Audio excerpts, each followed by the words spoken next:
الحمد للہ وکفا والصلاة والسلام علی سیدنا و نبینا و مولانا محمد المصطفیٰ، اما بعد۔ اعوذ باللہ من الشیطان الرجیم، بسم اللہ الرحمن الرحیم۔ لَتُبْلَوُنَّ فِي أَمْوَالِكُمْ وَأَنفُسِكُمْ وَلَتَسْمَعُنَّ مِنَ الَّذِينَ أُوتُوا الْكِتَابَ مِنْ قَبْلِكُمْ وَمِنَ الَّذِينَ أَشْرَكُوا أَذًى كَثِيرًا وَإِن تَصْبِرُوا وَتَتَّقُوا فَإِنَّ ذَلِكَ مِنْ عَزْمِ الْأُمُورِ۔ صدق اللہ العظیم۔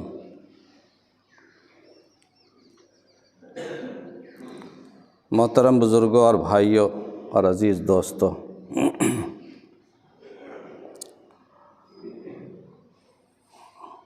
اللہ تبارک و تعالی نے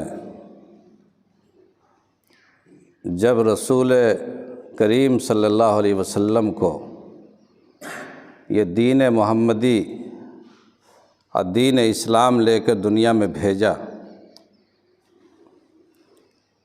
تو اللہ تعالیٰ نے پہلے ہی بتا دیا کہ یہ مشکل راستہ ہے، اس میں بڑی پریشانیاں آئیں گی، تکلیفیں آئیں گی۔ یہ کوئی پھولوں کا تاج نہیں ہے جو سر پہ پہنایا جا رہا ہو، یہ کانٹوں بھرا راستہ ہے، اس پر چلنا ہے۔ اسی لیے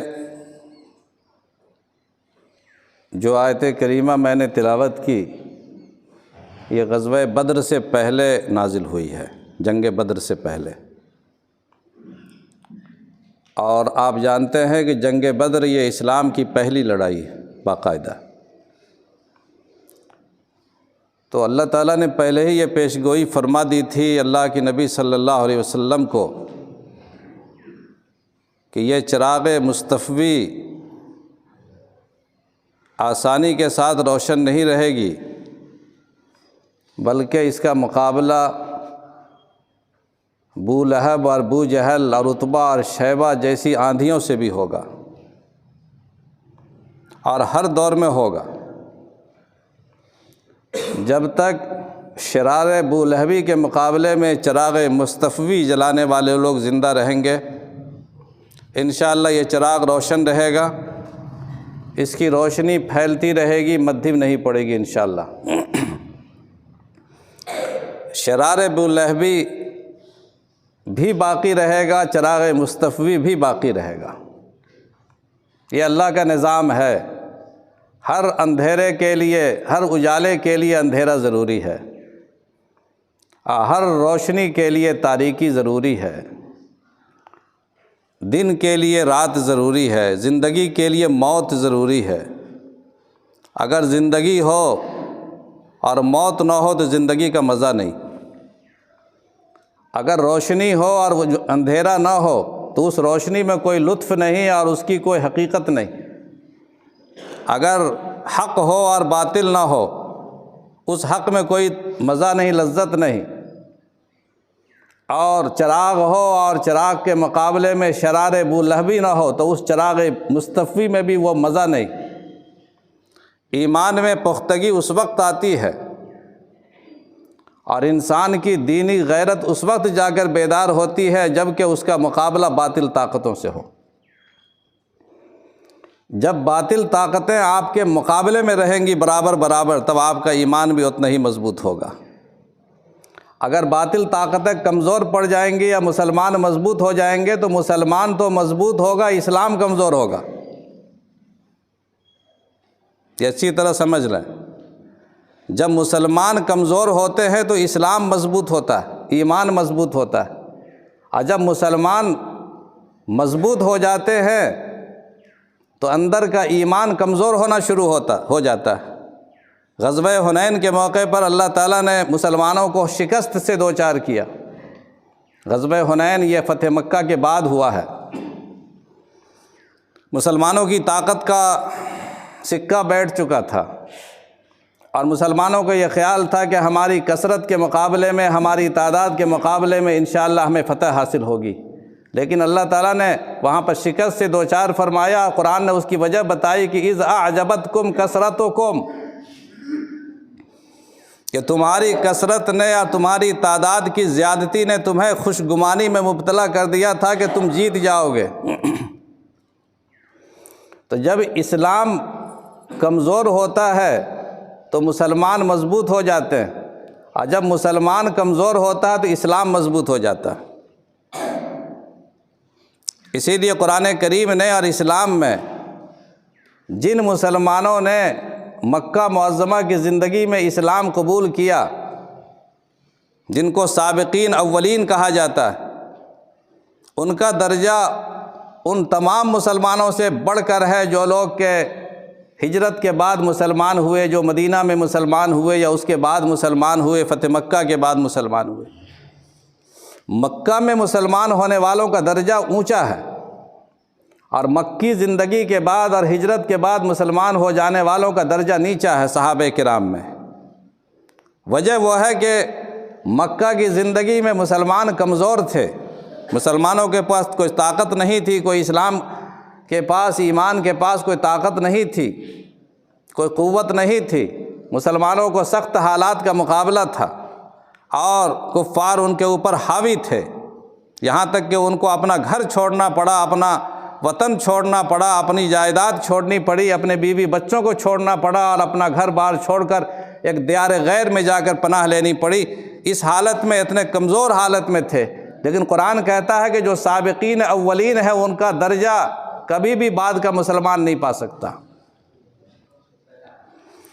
اس کے بعد جب حضور اکرم علیہ الصلاۃ کا دور آخر تک کچھ طاقت آئی تھی صحابہ کرام کو، لیکن سرکار دو عالم صلی اللہ علیہ وسلم کے دنیا سے پردہ کر جانے کے بعد، تشریف لے جانے کے بعد جب دور صحابہ کا آیا ہے، صدیق اکبر کا آیا ہے، فاروق اعظم کا آیا ہے، تو اللہ تعالیٰ نے اسلام کو اتنا طاقتور بنا دیا تھا کہ دنیا کی دو بڑی سپر طاقتیں اسلام کے نیچے آ گئی تھی، اسلام کے زیر نگی آ گئی تھی، اور اسلامی حکومت کا پرچم ساری دنیا میں لہرا گیا تھا۔ قیصر اور کسریٰ جو بڑی طاقتیں، سپر پاور جن کو کہا جاتا تھا، ان دونوں نے سلنڈر کر دیا تھا اسلامی طاقت، اسلامی حکومت کے سامنے۔ تو یہ دور وہ تھا جب کہ مسلمان مضبوط تھے، اسلامی ریاست مضبوط تھی، اور مسلمانوں کی بڑی تعداد مسلمان ہوئی، بے پناہ مسلمان ہوئے لوگ۔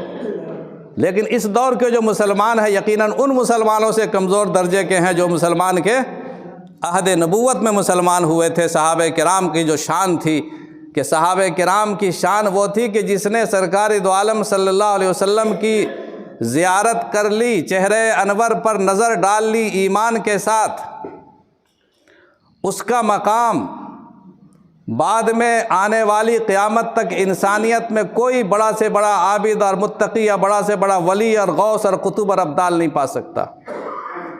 کچھ بات سمجھ میں آ رہی ہے؟ اللہ کا نظام ہے، جب مسلمان مضبوط ہوگا تو اسلام کمزور ہوگا، جب اسلام کمزور ہوگا، جب اسلام مضبوط ہوگا مسلمان کمزور ہوگا۔ اس لیے ہمارے لیے دونوں راستے اطمینان کے ہیں۔ اگر ہم مکی زندگی میں ہیں اور مسلمان کمزور ہیں، ہمیں مطمئن رہنا چاہیے کہ اللہ ہمارا خوش ہے اور ہمارا اسلام مضبوط ہے۔ اور اگر ہم مدنی زندگی میں ہیں اور مسلمان مضبوط ہے، تو بھی ہمیں مطمئن ہونا چاہیے کہ اللہ تعالیٰ نے ہمیں دنیا کی طاقت عطا فرمائی، اسلامی طاقت عطا فرمائی، ہمیں اس حالت میں اپنے ایمان کی حفاظت کرنی۔ تو اللہ تعالیٰ نے پہلے ہی بتا دیا کہ یہ راستہ کانٹوں بھرا راستہ۔ ابھی جو دنیا کے حالات ہیں، اپنے ملک کے حالات ہوں یا دنیا میں جہاں بھی حالات ہیں، بظاہر مسلمان کمزور ہیں اور مسلمانوں کے پاس کوئی طاقت کا کوئی انتظام نہیں ہے، کوئی پاور نہیں ہے، لیکن کوشش ہونی چاہیے۔ لیکن جو بھی حالت ہے مسلمانوں کی کمزوری کی، اگر مسلمان اس حالت میں اپنے ایمان کی حفاظت کریں تو جتنے مسلمان بچ جائیں گے، جو مرتد ہو گئے، جنہوں نے اسلام کا راستہ چھوڑ دیا، جنہوں نے انحراف اختیار کر لیا، چونکہ مشکل حالات میں مسلمان رہنا آسان نہیں ہے، مشکل حالات میں مسلمان بن کر رہنا آسان نہیں ہے، مسلم بن کر ہند میں رہنا سب کے بس کی بات نہیں۔ قاری صدیق صاحب رحمۃ اللہ علیہ نے فرمایا تھا، مسلم بن کر ہند میں رہنا آج کے حالات میں سب کے بس کی بات نہیں۔ جو منحرف ہونا ہے ہو جائے، جسے مرتد ہونا ہو جائے، جسے اسلام کے علاوہ غیر اسلام کو اختیار کرنا ہو کر لے، لیکن جو لوگ بھی بچ جائیں گے انشاءاللہ ان کا اسلام اتنا اونچا ہوگا کہ 1000 عبادتیں نہ کرنے کے باوجود بھی ان کا درجہ سابقین کا حاصل ہوگا۔ تو یہ حالات بڑے مشکل ہیں، اس میں اپنے ایمان کی حفاظت کی ضرورت ہے عزیزوں اور دوستوں۔ اللہ تعالیٰ نے فرما دیا تھا قرآن کریم میں کہ اے نبی لَتُبْلَوُنَّ فِي أَمْوَالِكُمْ وَأَنفُسِكُمْ، تمہیں آزمایا جائے گا، تمہاری جان میں بھی آزمایا جائے گا، تمہارے مال میں بھی آزمایا جائے گا۔ تم پر امتحانات دونوں طرح کے آئیں گے، تمہاری جان کا بھی امتحان ہے، تمہاری مال کا بھی امتحان ہے، مال بھی خرچ کرنا پڑے گا، مالی نقصان بھی اٹھانا پڑے گا، اور جان کا بھی نقصان ہے، جان کا بھی نقصان اٹھانا پڑے گا۔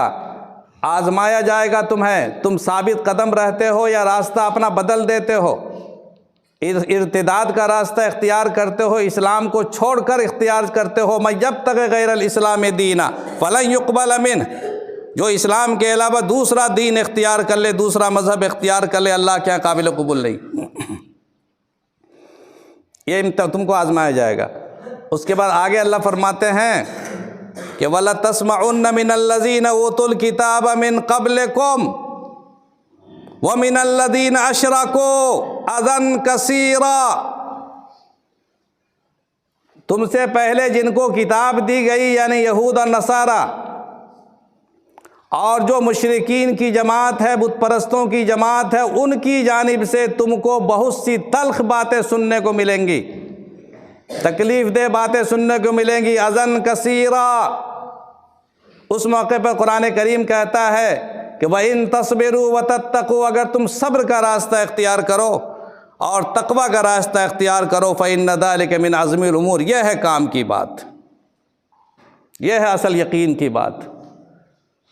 ایسے موقع پر جب اہل کتاب کی جانب سے، ایسے موقع پر جب دوسرے دھرم والوں کی جانب سے، ایسے موقع پر جب دوسروں غیروں کی جانب سے اشتعال کی باتیں سنائی جائیں، تکلیف کی باتیں سنائی جائیں، دل کو دہلانے والی باتیں سنائی جائیں، اور ایسی کارروائیاں ہوں جب انسان کا دل دہل اٹھے اور انسان کا وجود لرز اٹھے، قرآن کہتا ہے کہ وَإِن تَصْبِرُوا وَتَتَّقُوا، اگر تمہارے پاس کوئی انتظام نہیں ہے، تم اس کا جواب نہیں دے سکتے ہو، صبر کرو اگر، اور تقوی اختیار کرو، تو یہ سب سے بڑی بات ہے۔ اور قرآن کریم نے جس موقع پر یہ آیت اتاری تھی، مسلمان سوچتا ہے کہ ہم کو ایسا کہہ دیا، ہم کو ایسا کہہ دیا، اس کا جو پس منظر ہے وہ اللہ تعالیٰ کو بھی لوگ نہیں بخشتے، اللہ کے رسول کو لوگوں نے نہیں بخشا، تو ہم اور آپ کس کھیت کے مولی ہیں؟ ہم مسلمانوں کی کیا گنتی ہے؟ ہماری کیا شان ہے؟ ہماری کیا عزت ہے؟ ہماری کیا حیثیت ہے؟ اگر ہمیں کچھ کہتے ہیں کہنے دیں، ہمارے رسول کی شان میں گستاخیاں کی ہیں کرنے والوں نے، سرکار کی زندگی میں کی ہے، اللہ تعالیٰ کو نہیں بخشا ہے لوگوں نے۔ قرآن کریم کی آیت جس موقع پر نازل ہوئی تھی، اس موقع پر واقعہ یہ ہو گیا تھا کہ اللہ تعالیٰ نے ایک جگہ آیت اتاری ہے نا کہ مَن ذا الذی یقرض اللہ قرضا حسنا، کون ہے جو تم لوگوں میں سے جو اللہ کو قرض دے؟ مَن ذا الذی یقرض اللہ قرضا حسنا، اللہ کو قرض دینے والا کوئی ہے؟ فَيُضَاعِفَهُ لَهُ أَضْعَافًا كَثِيرًا، تم ہمیں قرض دو، ہم تمہیں دگنا تگنا کر کے، بہت زیادہ دگنا کر کے، بڑھا کر کے ہم تمہیں واپس کریں گے۔ اللہ تعالیٰ نے قرآن کریم میں ایک جگہ آیت اتاری۔ تو یہ جو دشمن تھے اس زمانے میں، ان لوگوں نے کہنا شروع کیا کہ بھئی یہ مسلمانوں کا خدا تو بڑا غریب معلوم ہوتا ہے، سب سے قرض مانگتا پھر رہا، کہا قرض ہم کو دو، ہم تم کو قرض واپس کریں گے بڑھا چڑھا کر کے۔ اللہ تعالیٰ کے بارے میں اس طرح گستاخانہ جملے اس نے استعمال کیے۔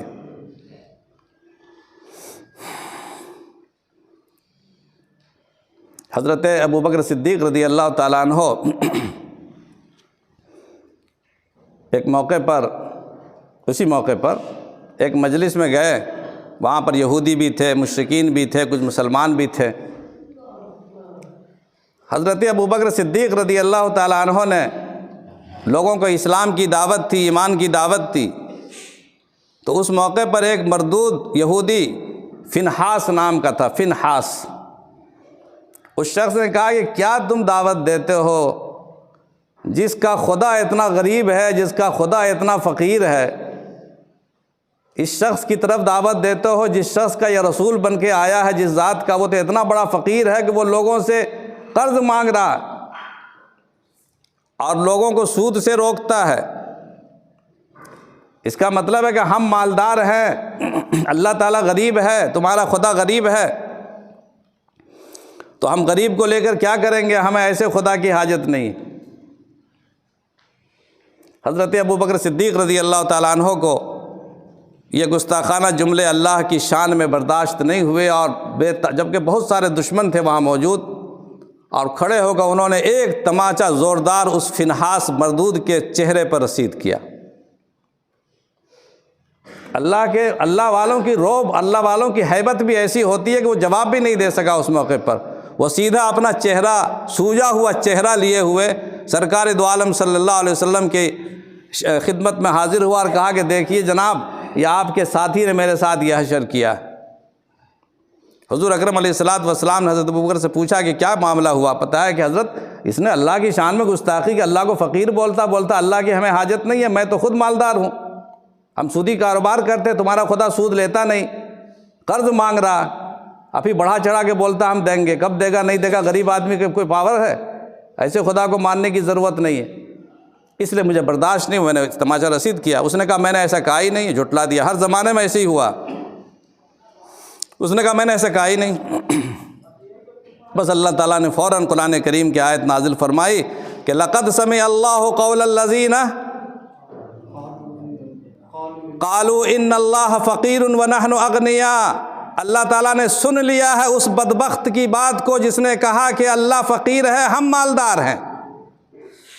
اللہ نے حضرت ابوبکر صدیق کی تائید فرمائی، اس فنحاس مردود کی تردید فرمائی، تو لوگوں نے نہ بخشنے والوں نے اللہ کو بھی نہیں بخشا ہے۔ دوستو، حضور اکرم علیہ الصلوۃ والسلام سعد بن عبادہ رضی اللہ تعالیٰ عنہ بیمار تھے، ان کی عیادت کے لیے تشریف لے جا رہے تھے، مدینہ منورہ کی بات ہے، گدھے پر سوار تھے، گدھا آپ کی سواری تھی، پیچھے میں حضرت اسامہ رضی اللہ تعالیٰ عنہ کو آپ بیٹھائے ہوئے تھے، تشریف لے جا رہے تھے، ایک مجلس کے پاس سے گزرے، اس مجلس میں کچھ مسلمان بھی تھے، منافقین بھی تھے، عبداللہ بن ابی بھی تھا، عبداللہ بن رواحہ بھی تھے، صحابی رسول تھے، کچھ مشرکین بھی تھے، یہودی بھی تھے۔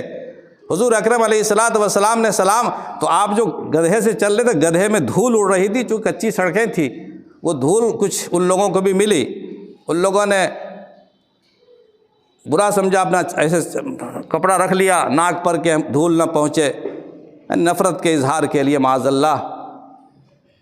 حضور اکرم علیہ الصلوۃ والسلام قریب گئے، سلام کیا اور ان کو اللہ کی دعوت دی، قرآن کریم کی آیت پڑھی، تو ان لوگوں نے کیا بدبختی کی، عبداللہ بن ابی نے کہا کہ اے شخص، معاذ اللہ، اے شخص، آپ کی بات کوئی بہت اچھی بات نہیں ہے، آپ کو اچھی لگتی ہے تو اچھی لگے، اپنے گھر تک آپ رکھیے، اپنے گھر میں آپ دعوت دیجئے، کوئی آپ کے پاس آئے تو اس کو سنائیے، ہماری مجلسوں میں آ کر کے ڈسٹرب کرنے کی ضرورت نہیں ہے۔ حضور اکرم علیہ الصلوۃ والسلام کو کیسی تکلیف پہنچی ہوگی۔